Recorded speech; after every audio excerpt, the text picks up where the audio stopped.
Okay, so let's unpack this right out of the gate.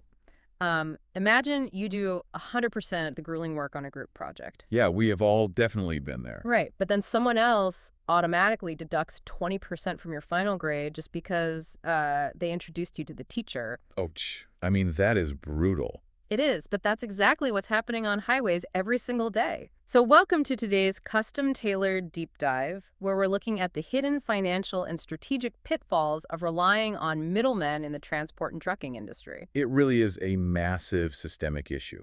And Yeah. we're looking at this today through a highly focused piece of research by Greystride. Right. It's an article titled The Hidden Cost of Broker Dependency in Transport.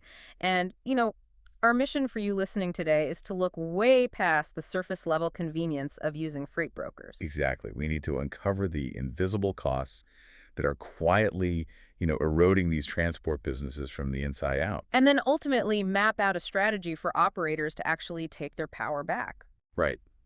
Because to really understand the cost, we first have to talk about why this middleman system exists at all. I mean, why use brokers in the first place? Well, I guess it's because finding the work is hard. Very hard.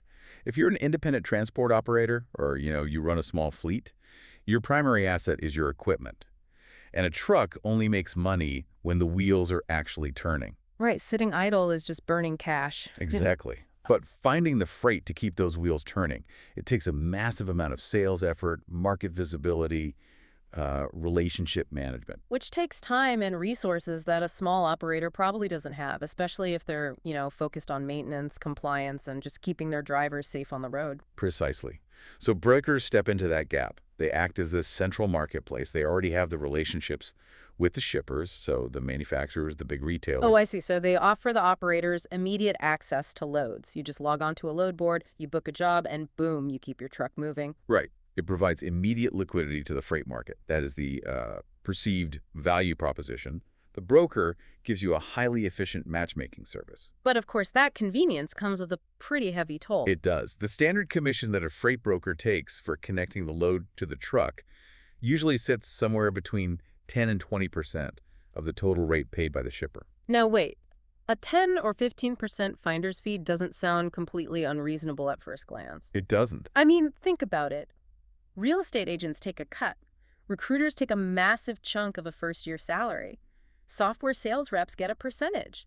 If someone brings me business I wouldn't have otherwise had, why is like a 10% fee considered a systemic crisis in trucking?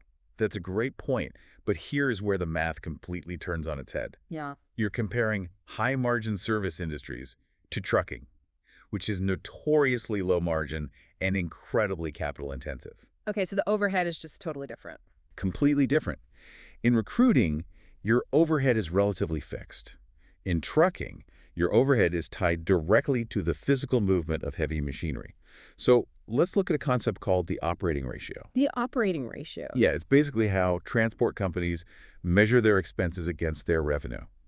For a healthy, well-run trucking company, a fantastic operating ratio might be around, say, 85 or 90. Oh, wow. Wait, so meaning that for every dollar they bring in, 85 to 90 cents is immediately eaten up by just the hard costs of doing business. Correct. You've got diesel fuel, driver wages, commercial insurance premiums, preventative maintenance. Like hires, right. Yes, commercial tires, the depreciation of a $200,000 asset. All of that eats up the vast majority of the gross revenue before a single penny of actual profit is realized. Wow. Okay, I see where this is going. Right. So if your business naturally operates at, say, a 10% net profit margin, and a broker takes 15% off the very top of the gross revenue just for making the intro. Wait. If they take 15% of the gross and your margin is only 10%, they aren't just taking a finder's fee. They are extracting your entire net profit. Exactly. The broker fee isn't a slice of the profit pie. It is the entire pie. That is insane. When you surrender 10 to 20% of your gross in a high overhead business, you cross this really dangerous threshold.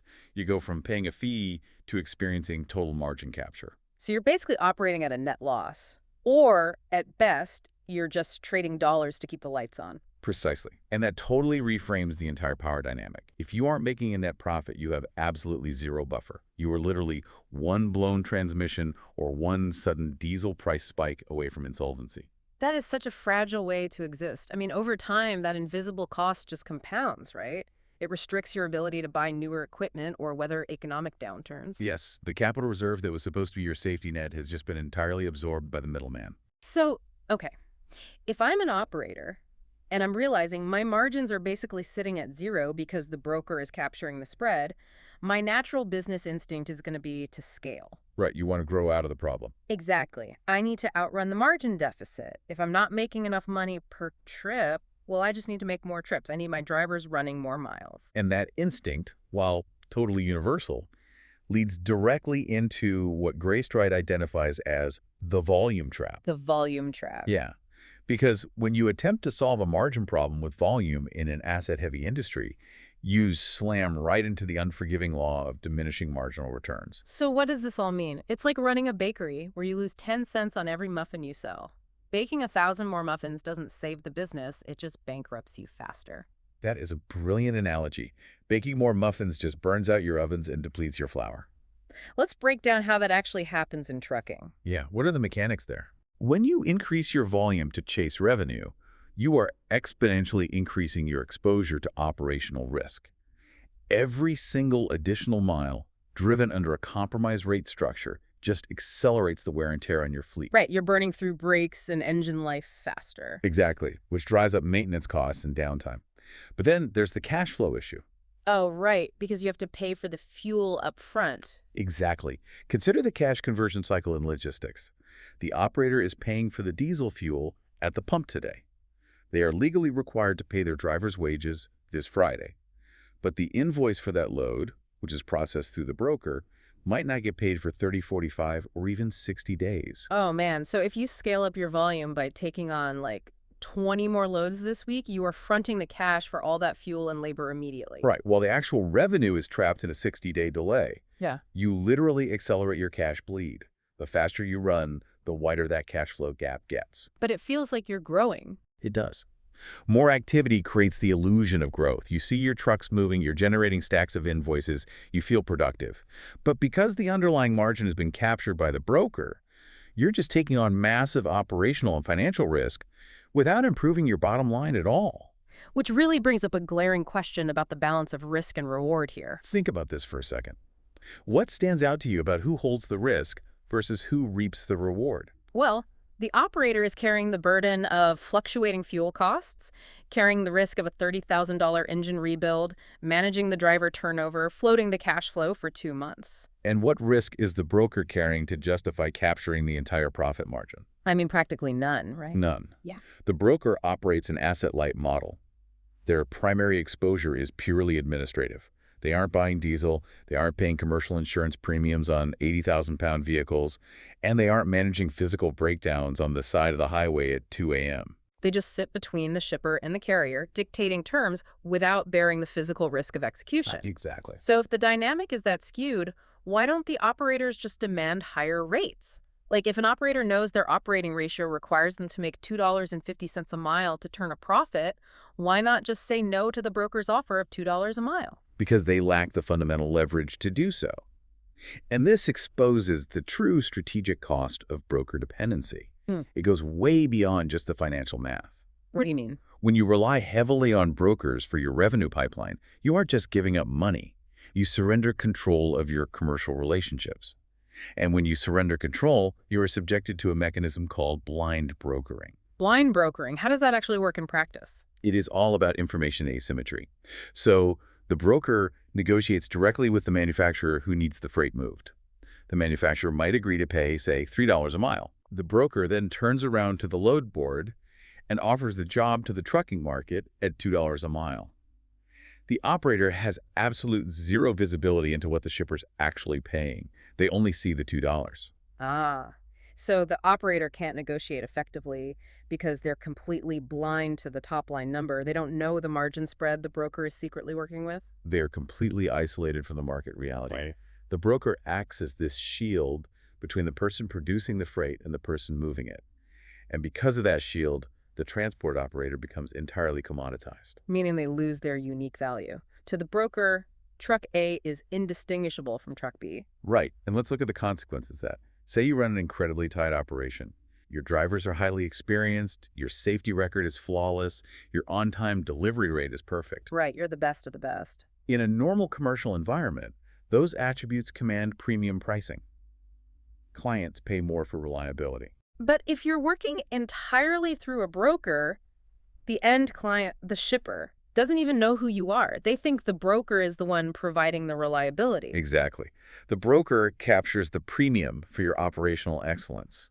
And on the load board, you are forced to compete on absolute bottom dollar price against a carrier who might have terrible equipment and a poor safety record. That is so frustrating because you don't own the relationship. You have no brand equity. You cannot sell your reliability because you aren't even sitting at the negotiating table. It's basically like driving a massive 18-wheeler down the highway, but someone sitting in an office 3 states away is controlling your gas pedal and your brakes. That is exactly what it feels like. And it makes long-term planning virtually impossible. If you don't know who your customers are and you don't know what you are hauling next week, how do you even optimize your business? You don't. You just operate in a state of permanent reaction. Right. A strategic transport operator needs to optimize their lanes. They need to know where their freight originates, where it terminates, and where the consistent demand is so they can position their trucks efficiently. But when a broker is drip-feeding you random loads one at a time across different regions, you can't build a cohesive network. You're just ping-ponging across the country based on whatever the broker algorithm spits out that morning. Okay, we have thoroughly diagnosed the terminal nature of this dependency. It crushes your margin, it forces you into a destructive volume trap, and it strips you of the ability to steer your own commercial strategy. It is a bleak picture. So how do operators actually break this cycle? Because it seems like if an operator relies on brokers for 90% of their revenue, they can't exactly wake up tomorrow and fire all of them without bankrupting the company by Friday. No, absolutely not. The transition requires a fundamental shift from an operational mindset to a commercial mindset. According to the Greystride analysis, the sustainable path forward is the deliberate, methodical pursuit of direct shipper relationships. Bypassing the load boards. Yes, building a dedicated sales function within your own transport company. Walk us through the mechanics of that. How does, say, a 20-truck fleet actually go direct and win contracts from a massive manufacturer? It starts with localized, highly targeted sales efforts. Instead of looking for random freight across the whole country, an operator analyzes their own backyard. Like, who's shipping near me? Exactly. Who are the manufacturers, the industrial parks, the agricultural hubs within a 100-mile radius of their terminal? The operator initiates contact directly with the logistics managers at those facilities. But what's the pitch? I mean, the shipper is already using brokers. Why would a corporate logistics manager take the time to talk to a small regional carrier? Because shippers secretly despise the broker model just as much as the carriers do. Really? Yes, but for different reasons. Shippers value security, consistency, and accountability above almost everything else. When a shipper uses a massive brokerage, a different random truck shows up at their loading dock every single day.